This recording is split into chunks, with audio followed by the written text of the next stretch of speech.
Selamat datang di dalam ibadah online Gereja Kristen Perjanjian Baru Denpasar. Saya berharap selama 6 bulan yang sudah kita lewati dengan mengikuti ibadah minggu secara online, tidaklah menyurutkan semangat dan kesungguhan hati kita di dalam beribadah kepada Tuhan. Karena Tuhan Maha Hadir, sehingga kehadirannya tidak dapat dibatasi oleh ruang dan waktu.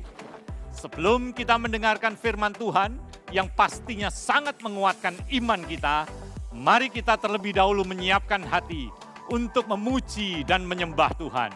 Selamat menikmati ibadah hari ini.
Ketika ku hadapi kehidupan ini, jalan mana yang harus ku pilih? Ku tahu ku tak mampu, ku tahu ku tak sanggup. Hanya Kau Tuhan tempat jawabanku.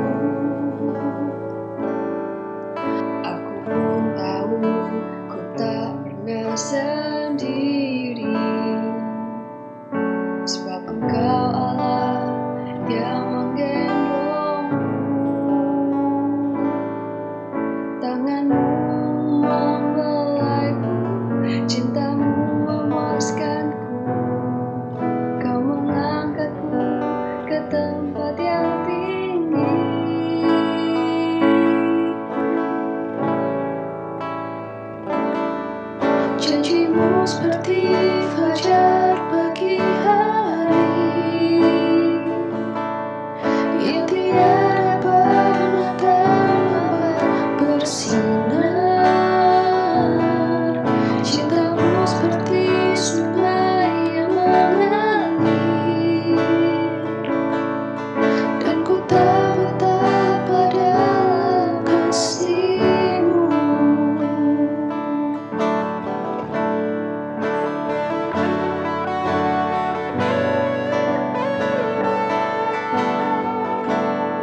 Shalom saudara, puji Tuhan. Kita bertemu lagi dalam kasih karunia Tuhan. Sebelum kita belajar firman Tuhan, mari kita berdoa terlebih dahulu.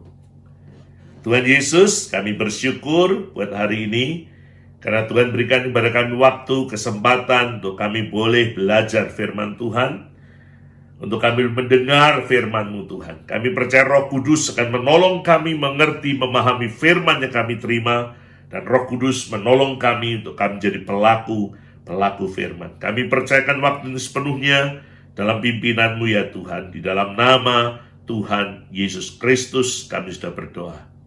Amin. Puji Tuhan saudara, kita akan membahas satu topik yang berkata menjaga tindakan kita. Amsal pasal keempat ayat 26 sampai yang ke-27 berkata demikian.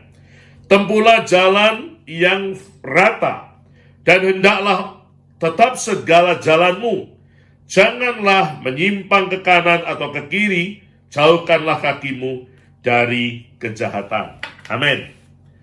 Banyak orang beranggapan, khususnya orang Kristen ini yang saya maksudkan, bahwa menjadi anak Tuhan itu pokoknya rajin ke gereja. Pokoknya rajin datang ke tempat-tempat ibadah.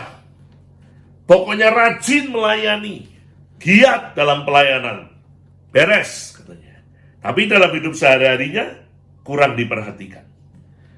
Banyak yang hidup sama seperti orang-orang pada umumnya, khususnya belum mengenal Tuhan, saudara.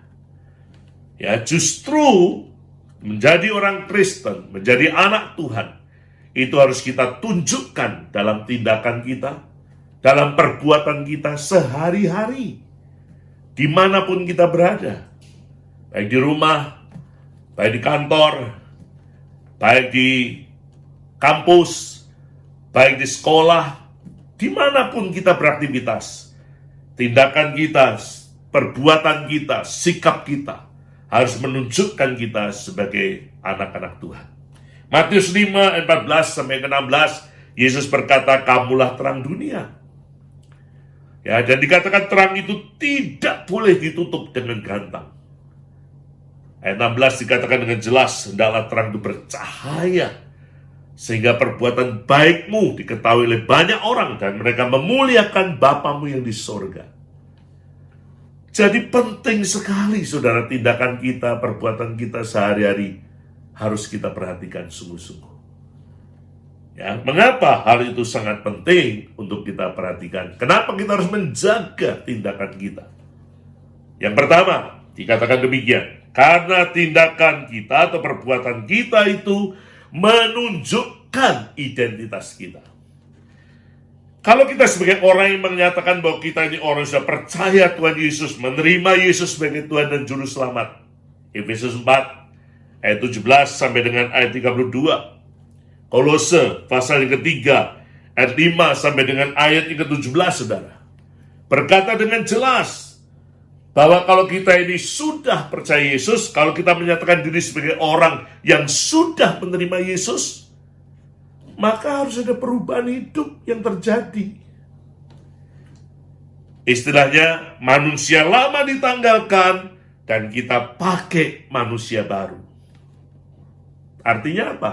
Tindakan kita, perbuatan kita yang dulu hanya mendatangkan murka Tuhan, tapi setelah kita percaya Tuhan Yesus, mengaku kita sebagai anak-anak terang, maka tindakan kita harus ada perubahan yang signifikan. Saya bacakan ya beberapa ayat saja di dalam Efesus pasal yang keempat, ayatnya mulai 25 saja. Ya, sampai yang ke-32. Itu ada hal yang sangat luar biasa sekali, saudara. Dikatakan demikian, karena itu buanglah dusta dan berkatalah benar seorang kepada yang lain. Karena kita adalah sesama anggota.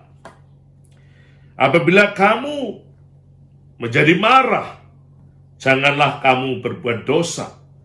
Janganlah matahari terbenam sebelum padam amarahmu. Ayat 27, dan janganlah beri kesempatan kepada iblis. Orang yang mencuri, janganlah mencuri lagi, Ya, jangan ia mencuri lagi, tetapi baiklah ia bekerja keras dan melakukan pekerjaan yang baik dengan tangannya sendiri, supaya ia dapat membagikan sesuatu kepada orang yang berkekurangan.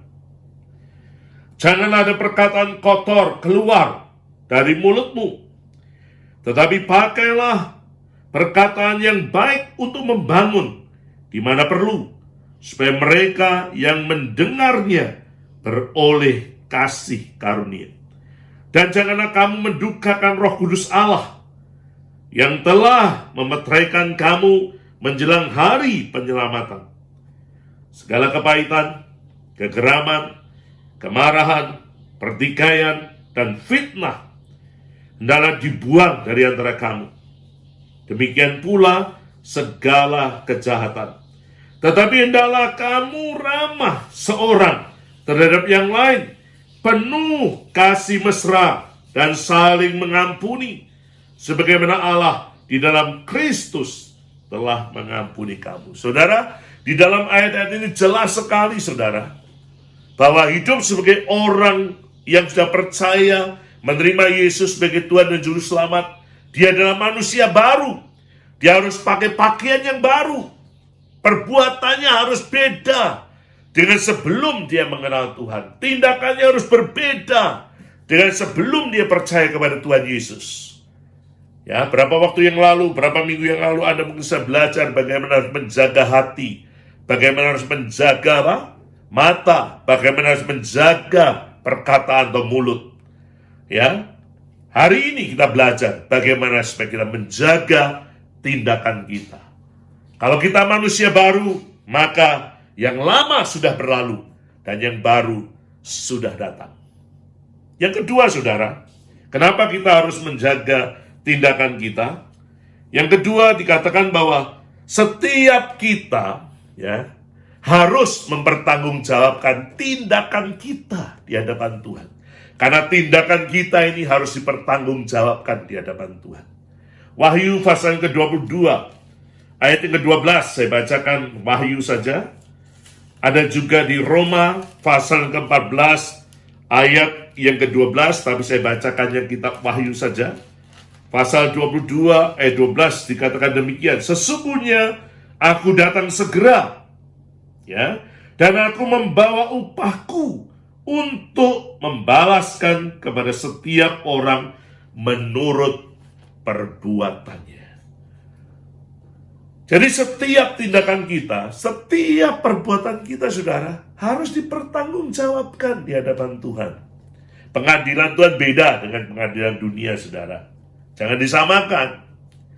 Ya, kalau pengadilan dunia itu keputusannya bisa tergantung situasi, tergantung dengan keadaan. Ya, kalau saya perhatikan itu kadang-kadang orang benar bisa salah dan orang yang salah bisa benar. Ya, membingungkan keputusan dari pengadilan di dunia ini. Tapi kalau Tuhan Yesus sebagai hakim, dia hakim yang adil, saudara. Dia memutuskan tidak pernah salah. Dia memutuskan dengan tepat. Tuhan Yesus gak bisa diintervensi. Tuhan Yesus gak bisa disuap. Ya, Tuhan Yesus tidak bisa dipengaruhi dengan harta saudara, dengan apapun juga. Gak bisa. Kalau Tuhan nyatakan salah, ya salah. Kalau Tuhan nyatakan benar, ya benar. Oleh sebab itu setiap tindakan kita, perbuatan kita harus dipertanggungjawabkan di hadapan Tuhan. Ya. Yang ketiga, mengapa kita harus menjaga tindakan kita? Yang ketiga, saudara, karena tindakan kita ini bisa membuat kita ditolak. Siapa yang menolak? Manusia, tetapi yang terlebih adalah Tuhan. Ya, dikatakan dalam firman Tuhan dengan jelas dari Matius pasal ke-7 ayat 21 sampai 23. Saya sampai hafal ayat ini, saudara, ini jadi peringatan buat saya sungguh-sungguh. Ya, dikatakan demikian, bukan setiap orang yang berseru Tuhan, Tuhan, orang itu masuk dalam kerajaan surga, bukan. Tapi mereka yang melakukan kehendak Bapakku yang di surga. Ayat 22 itu ada yang protes. Jadi orang-orang sudah aktif melayani biasanya. Tuhan, Bukankah aku sudah bernubuat demi namamu? Aku mengusir setan demi namamu. Ya, aku membuat tanda-tanda mujizat demi namamu juga. Pokoknya dia sudah melayani, saudara. Dia sudah ambil bagian dalam pekerjaan Tuhan. Tapi saya akan bacakan ayat yang ke-23 dari Matius pasal ke-7. Ini hal yang sangat perlu mendapatkan perhatian buat kita. Ayat 23 berkata begini. Pada waktu itulah aku akan berterus terang kepada mereka dan berkata, aku tidak pernah mengenal kamu. Hanyalah daripadaku, kamu sekalian pembuat kejahatan. Tegas sekali saudara 23 ini. Kalau Anda lihat, perhatikan baik-baik, ada tanda seru. Berarti Tuhan Yesus gak berkata asa dan lemas dan sebagainya, enggak. Tapi dia tegas berkata, aku tidak pernah mengenal kamu, katanya. Hanyalah daripadaku, kamu sekalian pembuat kejahatan. Luar biasa. Ini peringatan keras. Saya sangat menjadikan ayat ini menjadi peringatan buat saya pribadi, saudara. Ini sudah melayani, rajin ke gereja, aktif dalam pelayanan. Tapi Tuhan berkata, aku tidak pernah mengenal engkau. Kata-kata tidak pernah berarti sekalipun dia nggak pernah ketemu dengan orangnya. Atau dengan kita, kalau seandainya di kita. Tapi jangan sampai ya saudara. Saudara perhatikan ini. Tegas dia berkata, aku tidak pernah mengenal kamu. Hanya daripadaku, kamu sekalian pembuat kejahatan. Saudara, jangan sampai tindakan kita, perbuatan kita membuat kita tertolak atau ditolak oleh Tuhan. Ya, oleh sebab itu Paulus berkata dalam 1 Korintus 9 ayat 27, aku melatih tubuhku dan menguasainya dengan sungguh-sungguh. Bukan berarti dia fitness, saudara. Bukan berarti dia olahraga secara jasmani, bukan. Tapi dia betul-betul memperhatikan sikap hidupnya, dia memperhatikan tindakan hidupnya, dia memperhatikan betul bagaimana perbuatannya. Makanya dia menasihati juga kepada Timotius di dalam 1 Timotius 4 ayat yang ke-12. Jangan seorang pun menganggap kau rendah karena kau muda. Jadilah teladan. Bagi siapa? Bukan bagi semua orang. Bagi orang percaya, saudara. Bagi orang percaya. Dalam hal apa? Salah satunya berkata, dalam tingkah laku. Saudara, penting sekali buat kita. Jangan sampai kita setelah memberitakan firman Tuhan, khususnya bagi pelayan-pelayan Tuhan, ya, jangan sampai kita sendiri ditolak. Banyak orang seringkali khotbah tentang kasih, khotbah tentang pengampunan, ya, khotbah tentang apa? Kesabaran, khotbah tentang penguasaan diri. Tapi praktek hidupnya dia sendiri tidak melakukannya. Orang Jawa berkata, ojo suka blangkoni gajah. Artinya apa? Ojo iso khotbah, ora iso nglakoni, tidak bisa menjalankan apa yang dikhotbahkan. Nah, saudara, ini hal yang paling penting untuk kita perhatikan sungguh-sungguh supaya jangan sampai kita ditolak, baik oleh manusia maupun oleh Tuhan. Bagaimana caranya kita supaya bisa menjaga hidup kita, tindakan kita, perbuatan kita berkenan kepada Tuhan, supaya benar? Hanya ada dua yang ingin saya bagikan. Yang pertama di dalam Mazmur 119 ayat yang ke-9 berkata demikian. Mazmur pasal ke-119 ayat yang ke-9. Ini ayatnya bagus sekali, saudara. Ya, dikatakan demikian. Dengan apakah seorang muda mempertahankan kelakuannya bersih? Dengan menjaganya sesuai dengan firman. Bagaimana supaya bisa menjaga tindakan, sikap hidup, perbuatan yang bersih, yang benar, yang berkenan kepada Tuhan, yaitu dengan menjaganya sesuai dengan firman Tuhan. Saya selalu berkata kepada banyak orang, kepada anak-anak muda khususnya juga, ya, atau mereka yang baru, lahir baru, ya artinya baru muda rohaninya istilahnya. Saya katakan, hidup kita harus sesuai dengan firman Tuhan. Ya, patronnya itu firman Tuhan. Cocokin dengan firman Tuhan. Sesuai nggak yang kita sudah lakukan ini dengan firman Tuhan? Ya, kita harus, saudara, firman Tuhan ini satu-satunya, bukan salah satunya, satu-satunya pedoman hidup kita. Firman Tuhanlah yang harus menjadi istilahnya pagar untuk kehidupan kita. Oleh sebab itu Daud berkata dalam Mazmur 119 ayat 105 bahwa firman Tuhan adalah terang bagi jalannya dan pelita bagi kakinya. Ya, pelita itu ditaruh di sepatu biasanya kalau orang jalan di padang pasir, kalau malam hari ini ya, biasanya di sepatunya itu ada semacam, di ujungnya itu ada tempat minyak, walaupun tidak banyak, tapi ada juga istilah sumbunya, sehingga bisa dinyalakan, dan kalau malam bisa berjalan, dia menerangi sekitar langkah-langkahnya itu, supaya tidak terantuk dengan batu, atau tidak menginjak binatang yang mematikan dan sebagainya. Tapi firman itu juga menjadi terang bagi jalan hidup kita. Bisa menyinari yang dekat, tapi juga bisa menyinari yang jauh. Itu firman Tuhan.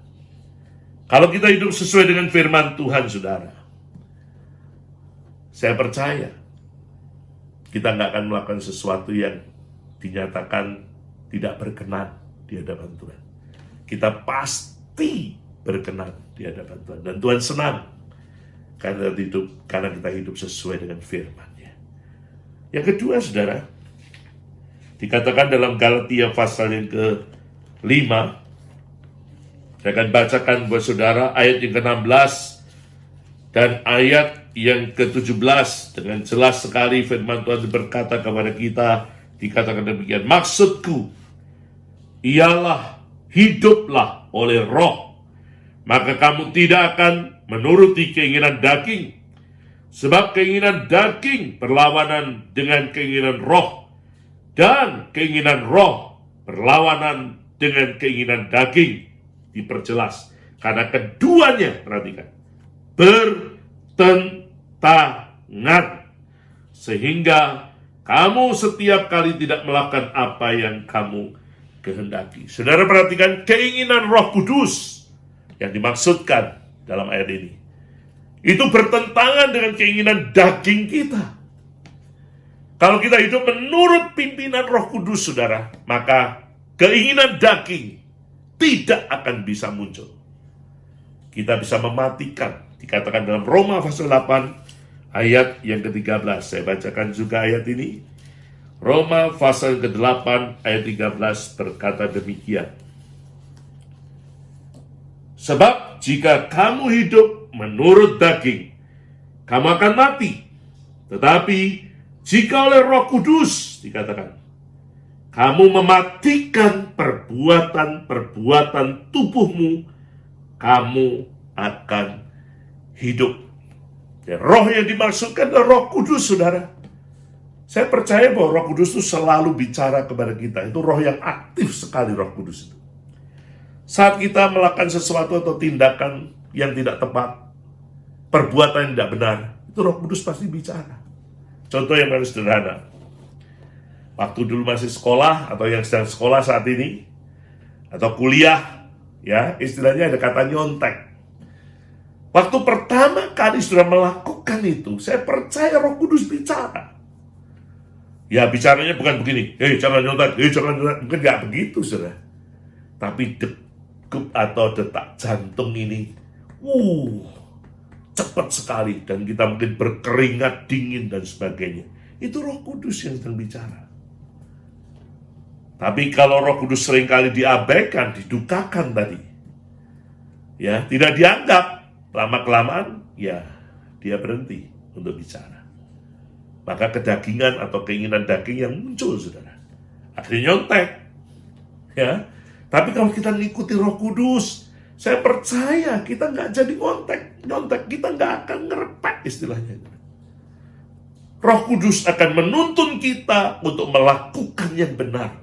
Roh Kudus menuntun kita untuk melakukan yang baik, yang berkenan kepada Tuhan Yesus. Saya percaya, kan dikatakan dengan jelas kok di ayat berikutnya. Kalau yang Anda perhatikan, ayat 22-23, buah roh itu, di kalimat terakhirnya berkata begini, saya suka sekali ya, di dalam Galatia pasal yang kelima ini, ada satu perkataan yang begitu luar biasa, diakhiri di dalam ayat yang ke-23 ini. Tidak ada hukum yang menentang hal-hal itu. Hal-hal itu apa? Buah roh. Yaitu kasih, ya, sukacita, damai sejahtera, kesabaran, kemurahan, kebaikan, kesetiaan, kelemah lembutan, penguasaan diri. Saya percaya kalau hidup kita mau berpadanan dengan firman Tuhan, hidup kita juga selalu menurut apa yang Roh Kudus katakan. Saya percaya tindakan kita, perbuatan kita memuliakan Tuhan kita Yesus Kristus. Banyak jiwa-jiwa juga mau datang dan percaya kepada Tuhan Yesus karena melihat tindakan dan perbuatan kita yang benar. Saya akhiri dengan satu ayat dalam 2 Korintus pasal yang ketiga, ini ayat yang luar biasa betul. Ya, 2 Korintus pasal yang ketiga, ayat yang kedua. Yang tutup dengan ayat ini, saudara.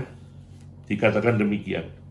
Kamu adalah surat pujian kami yang tertulis dalam hati kami dan yang dikenal dan yang dapat dibaca oleh semua orang. Kalau dulu kami belajar firman Tuhan ini, kita ini kartu pos.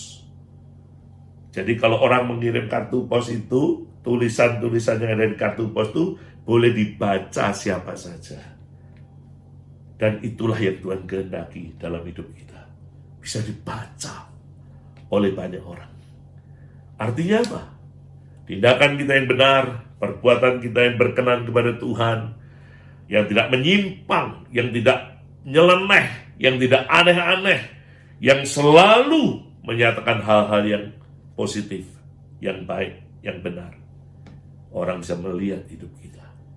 Dan dari situlah orang juga bisa percaya kepada Tuhan Yesus.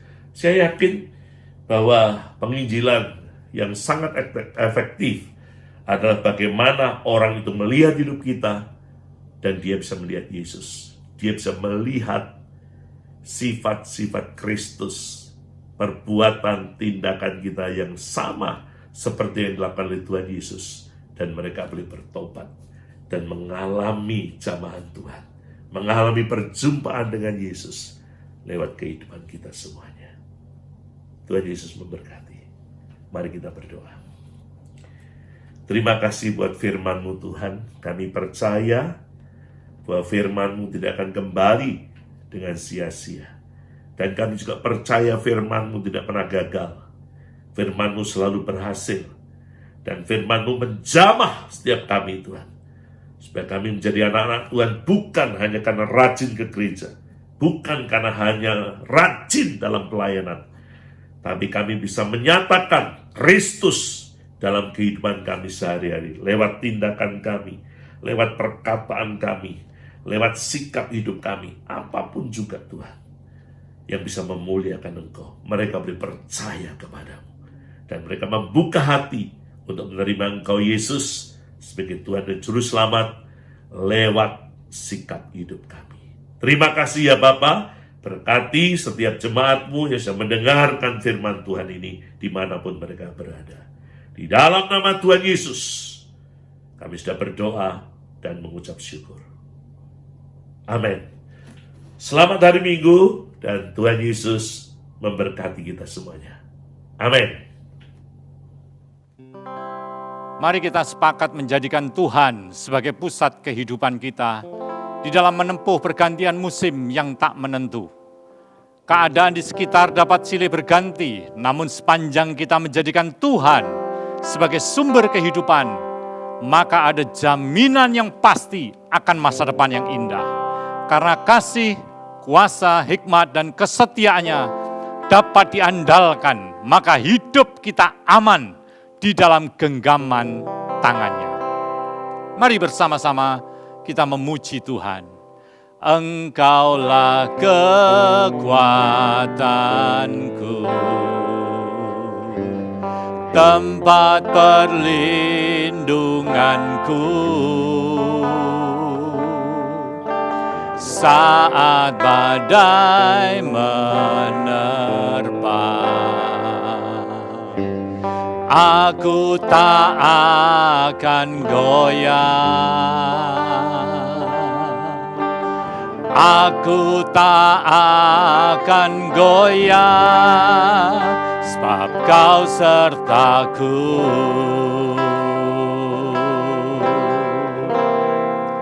Sejauh langit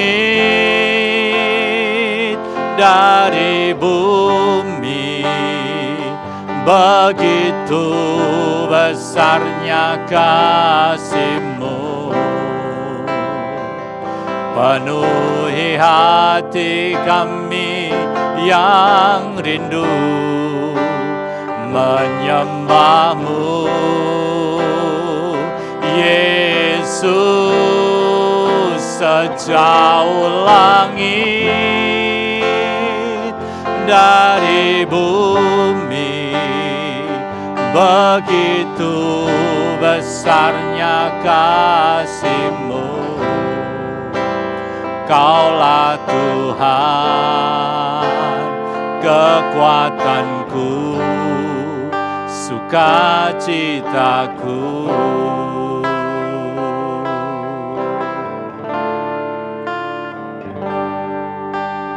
Engkaulah kekuatanku, tempat perlindunganku, saat badai menerpa. Aku tak akan goyah, aku tak akan goyah, sebab Kau sertaku.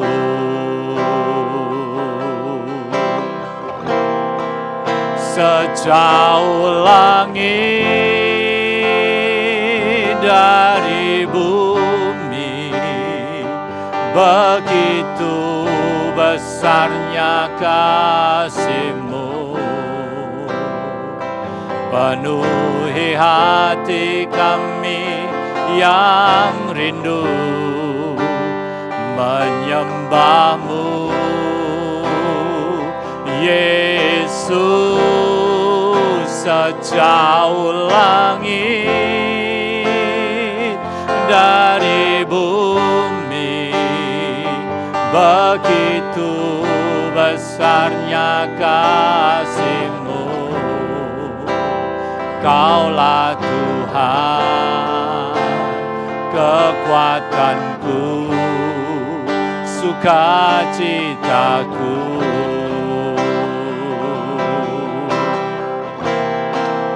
Sejauh langit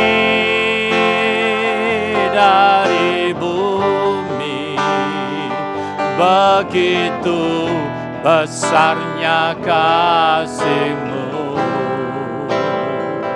Penuhi hati kami yang rindu menyembah-Mu, Yesus. Sejauh langit dari bumi, begitu besarnya kasih-Mu. Kaulah Tuhan, kekuatanku, sukacitaku. Mari kita berdoa. Tuhan Yesus, Engkaulah satu-satunya pengharapan hidup kami yang dapat kami andalkan. Di saat kami masih harus melewati masa sukar, kami tidak mau terjerumus ke dalam lubang keputusasaan. Walau kenyataan hidup yang kami hadapi tak sesuai dengan harapan, kami tidak akan menyerah. Karena sesungguhnya Engkaulah yang dapat mengendalikan dan mengontrol jalannya sejarah kehidupan ini. Di dalam genggaman tangan-Mu lah roda kehidupan ini bergulir selaras dengan rencana-Mu yang indah. Bahkan hidup kami telah Engkau lukiskan di telapak tangan-Mu. Kami aman bersama-Mu ya Tuhan. Oleh karena itu, melewati hari-hari di depan yang tak pasti, kami berketetapan hati untuk mengikuti kehendak-Mu. Peganglah tangan kami dan bawalah kami menapaki jalan-jalan-Mu, karena kehendak-Mu selalu yang terbaik. Anugerahilah kami kepekaan untuk mengenal tuntunan-Mu melalui Roh Kudus dan firman-Mu, agar hidup kami semakin menyenangkan hati-Mu. Dengan demikian damai sejahtera yang melampaui segala akal dan sukacita surgawi mengalir menjadi kekuatan di dalam jiwa kami. Musim demi musim kehidupan akan datang silih berganti, namun mata hati kami tetap tertuju kepadamu, karena Engkaulah kekuatan hidup kami.